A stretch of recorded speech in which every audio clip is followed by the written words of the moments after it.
오늘 말씀은 마태복음 13장 3절에서 8절까지의 말씀입니다.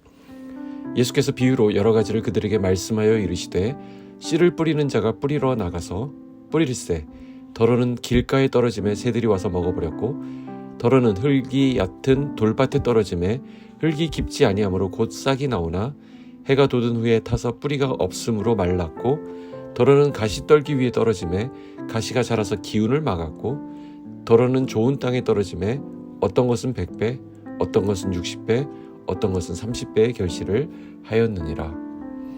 할렐루야, 오늘도 복되고 감사한 날입니다. 무더위가 정점을 치고 있는 것 같습니다. 그러나 오늘이 입추라고 하죠. 가을로 들어섰다는 것입니다. 곧 신선한 가을이 올 것을 기대하면 오늘의 더위를 견딜 수 있을 것 같습니다.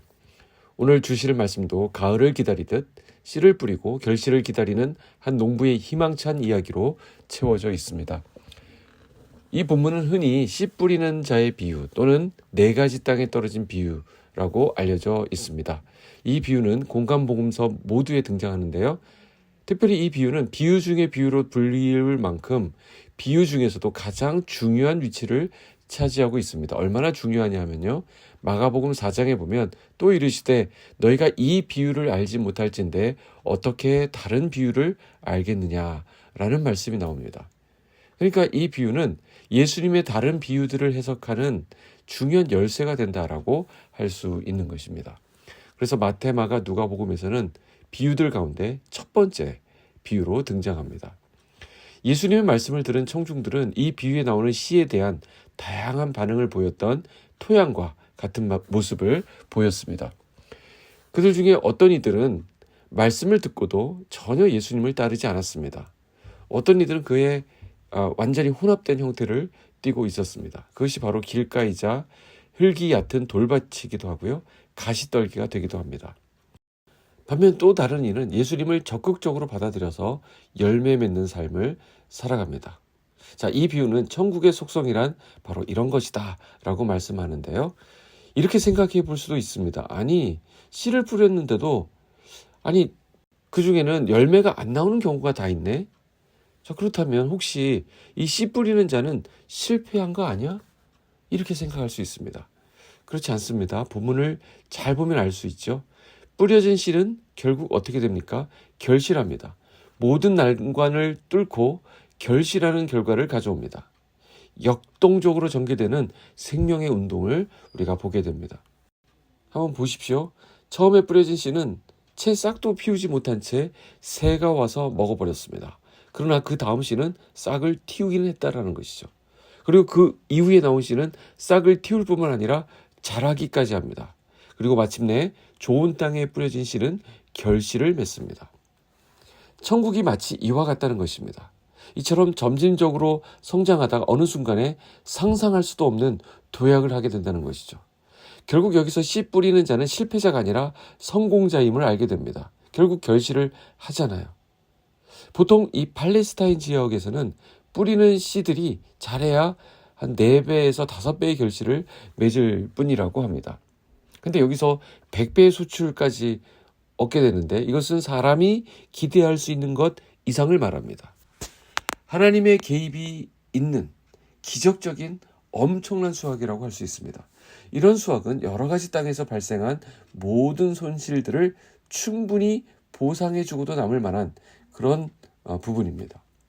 그러므로 우리 주님께서 천국의 비밀이라고 말씀하신 일이 바로 이런 천국의 점진적인 모습, 끝내 완성될 승리의 결과를 두고 하신 말씀이라는 것을 알 수 있습니다. 그렇기 때문에 우선 우리는 이 말씀을 통해서 이렇게 선포할 수 있을 것입니다. 하나님의 나라가 내게 임했고 나는 예수로 인해 승리할 것이다. 여기 보십시오. 씨는 문제가 없습니다. 씨를 뿌리는 그분이 뿌리실 때 이로써 엄청난 열매를 맺게 될 것입니다. 오늘 마태복음 13장에 나오는 씨 뿌리는 비유에서 길가, 돌밭, 그리고 가시떨기에 떨어진 씨앗들을 가만히 들여다보면 거기에 공통점이 있습니다. 이게 사람들의 마음밭과 같은 것인데요. 하나같이 믿음이 없음을 말하고 있다라는 것입니다. 아예 그들 중에는 복음을 무시하는 경우도 있고요. 더러는 듣는 것처럼 하다가 결국에는 결실하지 못하는 경우도 있습니다. 왜 그럴까요? 왜 열매 맺는 삶으로 나아가지 못하는 것일까요?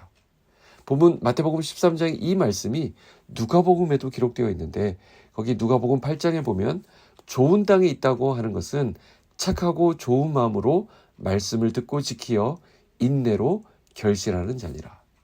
자, 이 말씀에 근거하면 우리가 지금까지 오해한 부분이 있다라고 보여집니다. 우리의 믿음이 그냥 저절로 생긴다라고 하는 생각입니다. 우리의 믿음은 절대 그냥 교회만 다닌다고 해서 주일에 1시간 설교를 들었다고 해서 생겨지지 않습니다. 믿음은 들은 만큼 거기 뭐라고 되어 있죠? 말씀을 듣고 지키어. 자, 또 지킬 뿐만 아니라 또한 그것을 인내로 기다릴 때 결실하게 된다라는 것입니다. 열매는 주님의 약속이 성취될 것을 믿고 또한 기다리는 인내가 있어야 맺을 수 있습니다. 사실 처음부터 끝까지 씨가 열매 맺는 데는 우리를 사랑하시는 하나님의 전적인 은혜로만 가능한 일입니다. 그러나 우리에게도 요구되는 부분이 있습니다. 우리는 그냥 손 놓고 가만히 있어도 된다는 뜻이 아닙니다. 우리가 구원받고 하나님의 은혜를 체험한 이후부터는 이제는 믿음의 훈련이 있어야 한다는 것이죠. 이제부터는 들음이라고 하는 훈련이 필요합니다. 듣는 훈련입니다. 그래서 이 비유의 끝인 9절에 가보면 귀 있는 자는 들으라 라고 하신 것입니다. 들으면 역사가 시작됩니다. 믿음은 들음에서 나옵니다. 오늘 본문 등장하고 있는 것처럼 100배, 60배, 30배 이런 열매를 맺습니다. 여기서 나오는 이 숫자가 중요한 것이 아니죠. 우리가 몇 배를 결실할지는 오로지 주님께 달린 것입니다. 하나님께서 하실 일이 있고 그래서 내가 해야 할 일이 있는 것입니다. 우리는 그저 믿음의 훈련을 통해 그리고 잘 듣는 훈련을 통해서 우리의 삶에 열매를 맺을 수 있게 되었다라고 하는 그 사실이 중요한 것입니다. 하나님의 말씀은 언제나 누구에게나 유효합니다. 그 말씀은 능력 있는 씨앗입니다. 그러나 이것을 받아들이는 사람의 마음 상태에 따라서 그 결과는 완전히 달라지게 됩니다. 이 주님의 말씀이 오늘 나를 주장하시고 오늘 하루의 삶을 이끌어 가시도록 겸손히 기도로 주님 앞에 나아가시기를 바랍니다. 기도하겠습니다. 하나님 아버지, 오늘도 주신 말씀 붙들고 하루를 시작합니다. 하나님께서 뿌려주신 말씀의 씨가 우리 안에 있음을 인하여 감사드립니다. 이 씨가 우리의 순종을 통해서 귀한 열매로 결실하기를 소원합니다. 우리 성도들이 있는 자리가 그래서 조금이라도 밝아지게 하시고 우리 성도들이 있음으로 인해서 그것이 거룩해지게 하여 주시옵소서. 오늘 하루를 지나면서 아프던 몸들이 조금씩 치유되게 하시고 누군가를 향해 갖고 있던 미움과 또 불편한 마음들이 놓여지는 은혜가 있게 하여 주시옵소서. 어지럽던 머리도 맑아지게 하시고 기침 감기도 사라지게 하시고 피곤하던 육신도 온전케 하여 주시옵소서.